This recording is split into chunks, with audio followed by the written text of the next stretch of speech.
is when it really gets tense. Only 4 teams remain in the biggest club competition in the world, and we're not far away from kickoff in the first leg. Stay tuned, we'll have all the action for you live on EA TV. Good evening. Tonight the spotlight falls on North London. We find ourselves at the home of Arsenal. I'm your match commentator Derek Ray, and sitting alongside me, the former Arsenal, West Ham and Coventry midfield player Stuart Robson. Hello, welcome back to Armchair Armory. And it's, to some people, the biggest game of the season on Tuesday. I, however, think we've got no chance. So take care and stay safe. No, I'm joking. There's obviously always a chance. There's always a chance with fixtures like this that you could do a madness. You could perform a miracle. We've seen it many times, particularly in the Champions League. We've seen teams that were clearly not the favourites in the tie and they come out at the end. You think of Tottenham against Manchester City in the semi-final a couple of years ago. Even against Ajax, they weren't really the favourites in that. You think of the time where Monaco knocked out, I think it was Real Madrid they knocked out in 2003, I believe, or 2002 when they got to the final. So it can happen. I don't really have much faith that it's going to be one of those, particularly being that the second leg is at the Bernabeu, and this is a club in Real Madrid that are the most experienced Champions League club in all of football, in all of European football. And I just can't see how, even if somehow we manage to get a positive result on Tuesday against them, I don't see how they don't turn that around at their ground. I think if we beat them like 2-1, let's say a miracle happened and we won the game 2-1, they would probably find a way to get that one goal and at least get it to extra time. And probably even the 2 goals to beat us 2-0 at the Bernabeu. But at the same time, you can't really, if you're not going to go in with some, I've talked about it before, I talked about it during the Newcastle game, the Newcastle 2-leg tie in the Carabao Cup semi-final. If you can't go into a game with a little bit of false hope, what can you do? You may as well give up now. And there's a very slim chance, but there's a chance nonetheless. What I'd like to see, we've just come off the back of a 1-1 draw at Goodison Park with Everton. I know there's been a lot of people that said it wasn't a very entertaining game. I actually thought it was. I actually thought it was all right. It wasn't like the most scintillating football in the world, particularly second half, but I thought it was a very sort of back and forth game, and I thought we played okay for the most part. We weren't amazing, particularly second half, but we played okay. And obviously Arteta has based his starting 11 and the way that he's set up with one eye on Madrid. So I'm expecting a more intense performance on Tuesday. One thing I don't want to see, particularly at home, is us roll over. I think competitively, this is the first time we've played Real Madrid since 2006 or 2005, whenever it was. We played them at the Bernabeu in the first leg, and Henry scored that mad goal. I'm not entirely sure, but that I think that's true. I'm not sure. I don't think I've seen us play. I've seen us play Barcelona and Bayern Munich a number of times in the Champions League, but not Real Madrid. So I think this is the first time since then that we played Real Madrid. Obviously, they're not I would say they're not the same sort of Galacticos they were back then. They've got Mbappe and Bellingham, players like that, but I wouldn't go as far as to say that they were players that would have ended up at Real Madrid in the days of sort of R9 Ronaldo and David Beckham and Raul and players, Zidane, players like that, Roberto Carlos. Like, I don't think they would have been first on the team sheet when those players were there. So Real Madrid's definitely in a different sort of headspace, but obviously it's Carlo Ancelotti, probably arguably one of the best managers, coaches in the world. And yeah, I I don't know. I just can't be just can't be like excited for our chances in this game. Put it that way. I'm excited for the game because it's huge. It's a huge game to play Real Madrid. You know, the most successful team in Champions League history, European Cup history. You know, Real Madrid as an institution is one of my favorite football teams in all of football. It has been probably since I became a fan of football in general. So yeah, it's excited in that sense, but it's not one of these games where I think, yeah, Arsenal have a chance, especially now we've had, you know, with all the injuries we've had, the sort of scoring problems that we've had this season, not even to talk without Havertz and Gabriel Jesus and whatnot. Now we've lost Gabriel Magalhaes as well. He's now out for the rest of the season. So it's going to be Kivior in there, who played well against Everton. I think he got man of the match in the Everton game. And I think he's an okay centre-back. I think obviously he's not as good as like Gabriel and Saliba, but I think he's okay. And when he's come in, he's done a job. He's never been like poor compared to centre-backs we've had in the past, like Mustafi. Like, he's never been unbelievably poor to the point of where we're worried every time he's in there. I think he's just about 9 on 10. He's done a job. So I think he'll be okay, but it'll be him against Mbappe. And you know, Mbappe is like mini Thierry Henry. It is worrying in that sense, but we'll see. I think the point, I think what will happen, it's not what I did in this sim that you're watching, but what will happen, I can imagine it will probably be, the back four will probably be White, Saliba, Kivior, and Timber, I can imagine. I don't think Lewis Skelly will play. And I am a little bit worried with, I actually agree with some of the opinion online about this, that I'm worried that if Lewis Skelly does play, he's going to, you know, be targeted and he'll lose his head and get sent off or concede a penalty or something like that. So I think the starting 11 will probably be something like Raya, the back four I just mentioned, White, Kivior, Saliba,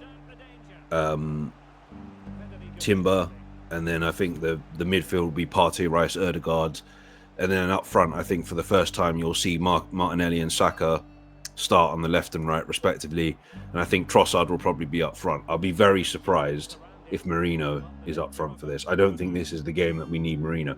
The only thing that would make me think maybe the only choice we have for what we want to do is Merino, because the problem is Trossard is exactly the same as Saka and Martinelli. It's the same type of player. So maybe he will go with Merino, but I would probably go with someone that's more used to playing up front, like Trossard, than I would Merino. But you never know. Merino might go on and score a hat-trick. Who knows?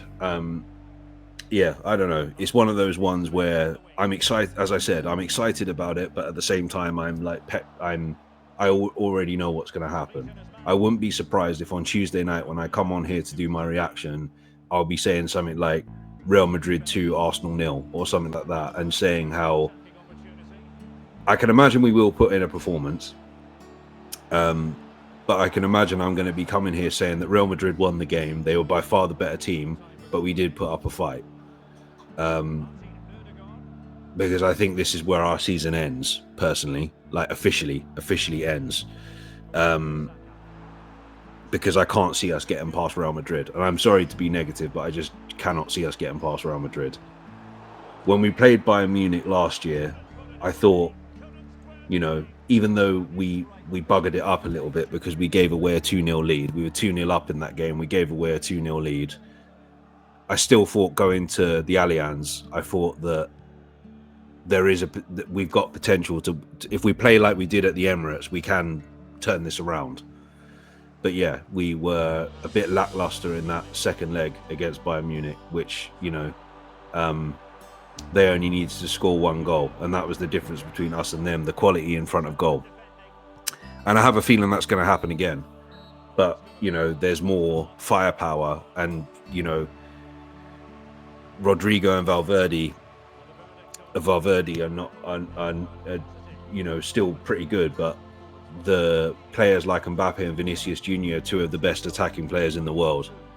And if we make any sort of defensive lapse or make any sort of mistakes, they will punish us. If you get done by, you know, Mbappe running from the halfway line and he slots it home past David Raya, there's nothing much you can do about that. But if we play how we've been defending from time to time in recent games, then yeah, we're going to get absolutely stuffed. I know this has been a really negative video, but yeah, I just can't see where we're going to get the result. Hopefully I'm proved wrong. But anyway, that's basically my thoughts going into the game. Hope you enjoy the rest of the sim. I'm going to leave it there. I'll be back again, hopefully being proven wrong on Tuesday. So until then, as always, take care and stay safe. Like and subscribe. Oh, great defending. Gabriel Martinelli. Now in possession, Trossard. An encouraging Arsenal move. And space to cross it. Just knocked it out of there.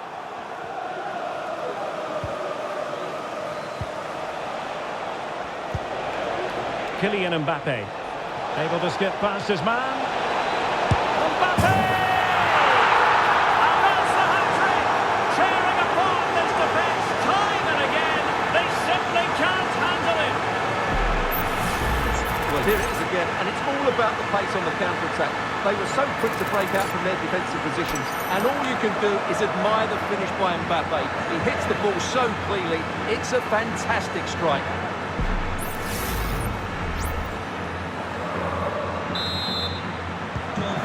It's a tale of 4 goals in this match now. 3-1 it is. Ødegaard. Well, not very clever defending.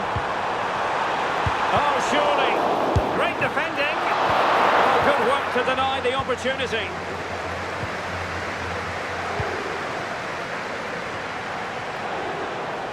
Now, maybe room here for the counter-attack. Can they keep it going? Oh, could be! And the keeper's hand does the trick. High pressing and good high pressing. Vinicius Junior. Corner for Real Madrid. And taken short. Fine cross into the middle. Not quite the clearance they were hoping for. And you've got to say, not the best of volleys that time. Yeah, it was certainly there to hit, but he just couldn't make the right contact. It was well wide in the end.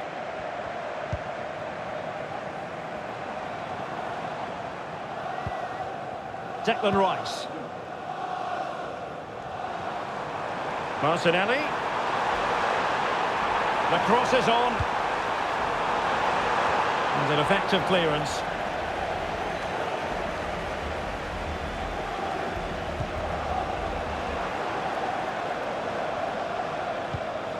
Martinelli. Just the tackle that was needed. Could reduce the deficit. Oh, how about that for the last line of defence? Trossard. Unable to close down the shot. Well, could this be the turning point? The fans are certainly hoping so. He's driven in the corner. Well, it might still work out for them. Clearing is away.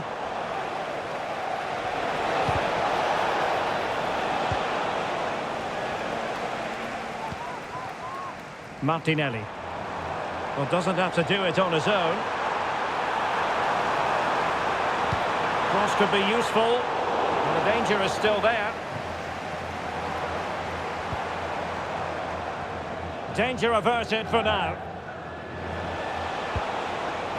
Mbappe. And fine work from Arsenal to win it back.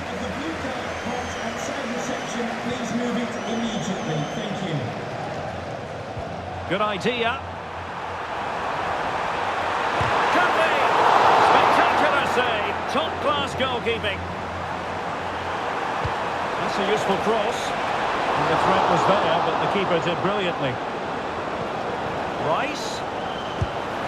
And the keeper taking care of the situation.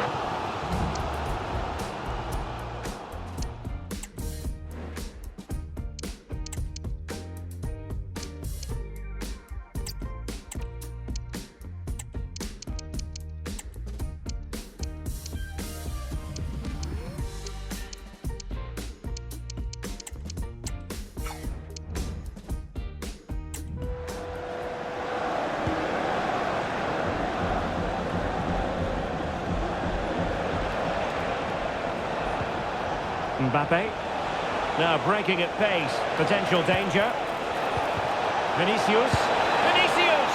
A wonderful counter-attacking football. Just unfortunate that they didn't score. Well, had he scored, that would have been a great goal. The speed in which they changed from defence to attack was brilliant.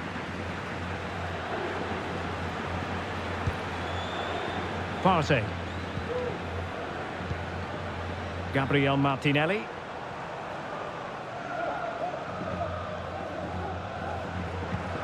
Declan Rice. It's with Erdogan. Will he find the net? And they produce the arrears.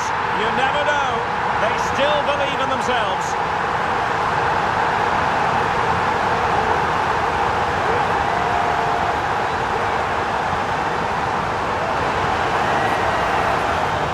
Well, just look how exposed the keeper is. He's got absolutely no chance there, but they do take it well, you have to say.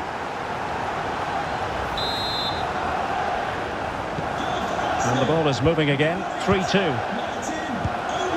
Vinicius Junior. Oh, he looks threatening. A glorious chance. Oh, really close. Just over the top.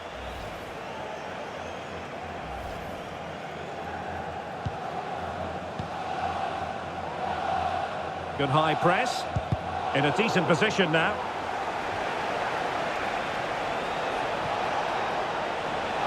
Not a foul, but the advantage with Real Madrid. Still alive. Mendy. Hand on that one. The conditions look pretty good for the counter-attack. These Arsenal fans can sense an equaliser here. Can the players respond and get it? Opportunity to deliver the cross. Marino, making sure nothing untoward happens. And so there goes their full-time whistle, and Real Madrid will carry a lead into the decisive second leg. Well, at this stage of the tournament, you'd take any lead going into that second leg. I tell you what, though, this tie is far from over. Very little to split between the two sides, and it's set up perfectly for round two.